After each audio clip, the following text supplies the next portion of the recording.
Hello everyone and welcome back to Ushanka Show, stories about life in the Soviet Union. Здравствуйте, дорогие товарищи! В эфире программа Ushanka Show. Recently, one of my viewers, John from the West, asked to talk about buying clothing in the Soviet Union. So today, comrades, we're gonna talk about одежда. Одежда. That's the Russian word for clothes. Одежда. Or in Ukrainian language, we say одяг. Одяг. So the first thing I must tell you about clothing, одежда, in the Soviet Union, we had no brands. We just had factories that manufactured shirts, pants, whatever, but there was no specific brand. It would be just this shirt was manufactured in such and such factory, and usually those factories will carry names of Lenin or October Revolution or something like that. There are several places you could purchase одежда.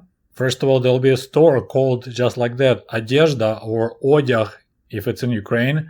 So no fancy names for the store, it's just одежда, so you go there, you can buy clothing, or there'll be a store called обувь, shoes, that's where you buy shoes. We also had so-called universal stores, универмаги, универсальный магазин, so that's kind of like a department store, so they will have a section so-called трикотаж, and that's the word which also meant you can buy clothing there, трикотаж. It's probably French. Трикотаж. Трикотаж or трикотажные изделия. And we also had so-called ателье пошива одежды. So it's like an atelier. I don't know how to translate it in English. So that's the place where you get measured.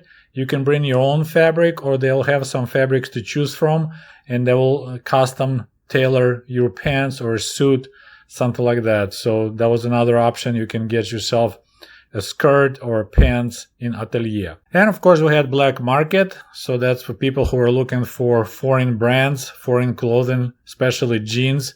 Then you will be willing to pay huge amount of money to wear something very nice. Okay, so before we will talk about quality and prices, I need to remind you that I was born in 1971. Soviet Union disappeared in 1991. So for the most of my time in Soviet Union, I was a kid. So I really didn't care about clothing or prices. It was just my parents would purchase me and I'll wear whatever they have for me. It's only when I turned 16, that's when I really wanted a pair of jeans. I already covered the story in my video about jeans in the USSR, but just really shortly, my parents ended up buying me brand quality Orda. We thought it was Italian, but it was actually Italian fabric and hardware, but it was made in Soviet Russia. The cost was 100 rubles. It wasn't on the black market, it was in a store. But my mom's salary was 130 rubles per month, and jeans, a pair of jeans, was 100. And I'll post the link below in the comment section to my video about jeans, as well as to my playlist about shopping in the Soviet Union. But right now that playlist covers mostly grocery shopping. I don't recall anyone being impressed with the quality of the Soviet clothing, but there was a lot of comments that it was pretty ugly, pretty basic, not really in style. The factories will be just making same styles year after year, decade after decade, because they had planned economy. They want you to make 100,000 pants, so you just crank 100,000 pants because people will buy it regardless. If we talk about prices, clothing in the Soviet Union was quite expensive. Just to give you an example, just a regular winter coat, which we call пальто, so it's a thick overcoat, was 180 rubles, which equals average salary of the worker, even an engineer. So picture if the American engineer makes $5,000 a month, and this is the price to buy a winter coat, $5,000. That's a lot of money. The prices for regular shirt will be between 2 to 10 rubles depending on style. And for 10 rubles, that's about your average small apartment rent in the Soviet Union. Remember, housing was cheap, but not free. So picture you pay for a basic shirt, same amount of money that a person pays for monthly rent. The price for the basic pants made out of cotton will be 9 rubles.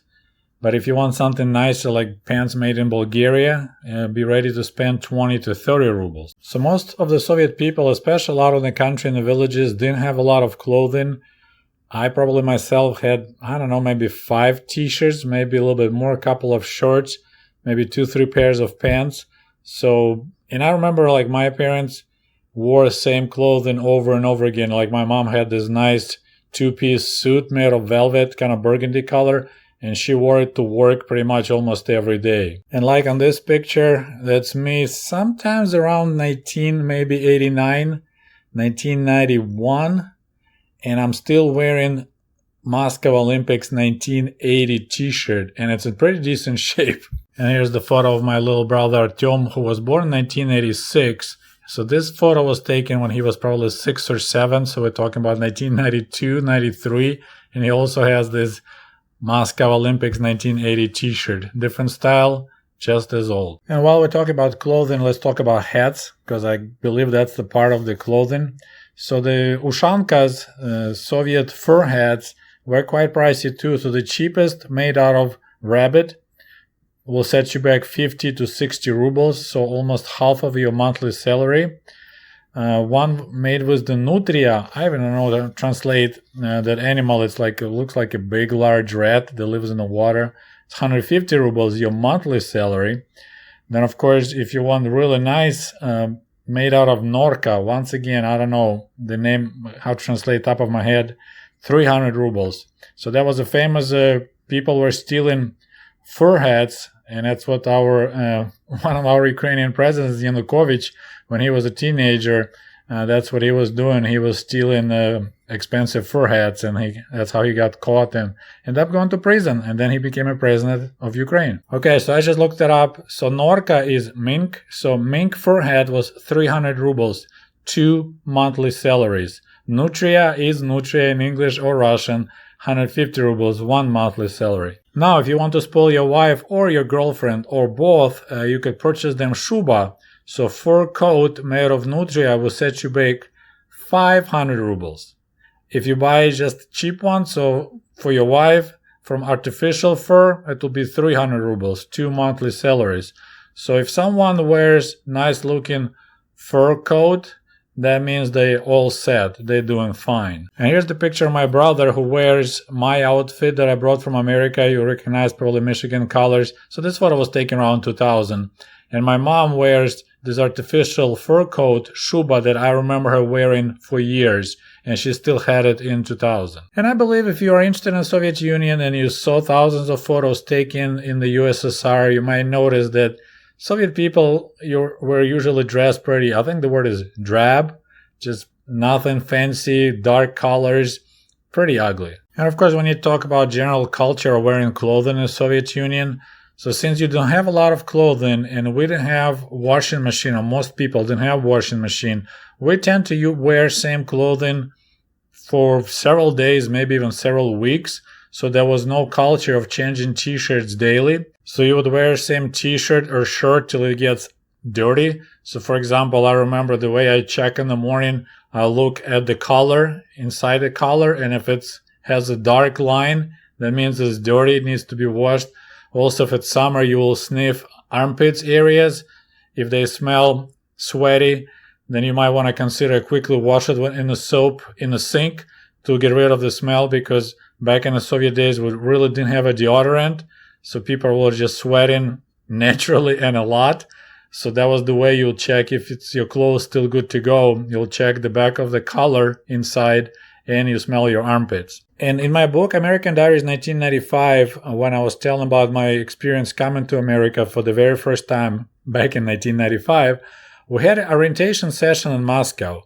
And the guy over there, he was stressing out how it's important in America to at least appear that you change your shirts daily and you wear clean clothing. He said, even if you think your t-shirt is clean, don't wear it more than like 2 days in a row. Preferably just one day, then maybe hide it, put it back in your bag and then wear it again. Because if you wear same t-shirt day after day, people will notice and they will consider that you're dirty. But of course, if all you have like 4 or 5 t-shirts, it's really challenging to change them daily. So that's what I had to do when I came to America. I'll wear a t-shirt, then I'll wear a different t-shirt next day, then I'll wear a t-shirt from the day before again, because we had laundry only once a week and I just didn't have enough t-shirts to wear every day, different t-shirt. Although they give us two more on the way to America, one in Moscow and one in New York. By the way, if you're interested to learn about my experience coming to America back in 1995 and 1996, I have two books available now. You can purchase them on my site, sputnikov.com or Amazon. And of course, since the clothing in the Soviet Union was quite expensive, a lot of repairs were done all the time, so people didn't throw shirts away or socks away just because they had a hole.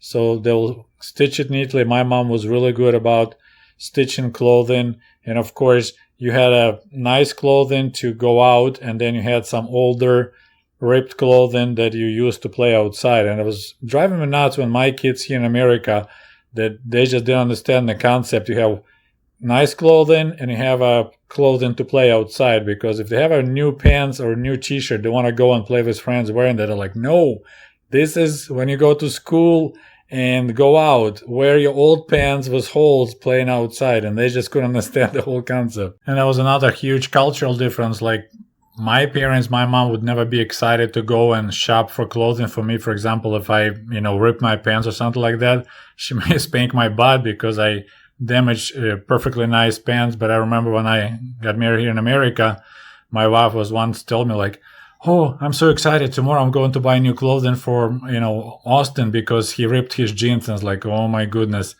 why you're so excited to go and spend money on clothing? So just totally different culture. And another big cultural difference I noticed between Americans and Soviets. I mean, in modern Russia, Ukraine has of course changed now, but we used to hold on to our clothing for like forever till it's not wearable anymore. Then you throw it away or turn it into something else you can utilize. So we don't get tired of old t-shirt. If it's fine, it's fine. I'll wear it. It doesn't bother me that I bought it 10 years ago. And I noticed like my American wife, she'll be like, why are you still wearing this t-shirt? Like, well, you bought me. Well, I bought it 20 years ago. You should throw it away. Get something else. So my mom, she was still wearing my shorts that I purchased back in 1995 before coming to America. Those ugly green shorts with blue flowers. When I came to visit her in Ukraine, she was still using them for the garden work in like 2015. So like 20 years, those shorts were still in use. And one more thing I would like to mention about clothing. Back in the Soviet Union, kids were required to wear a uniform going to school, and parents had to purchase uniforms. Government wasn't subsidizing, wasn't providing uniforms. You were required to wear uniforms and your parents have to pay for it. Well, my friends, it's all I can think of about clothing and purchasing clothing in the Soviet Union. I hope I answered the question. And if you have any more questions, please post in the comment section. Thank you for watching Ushanka Show. До свидания. Goodbye.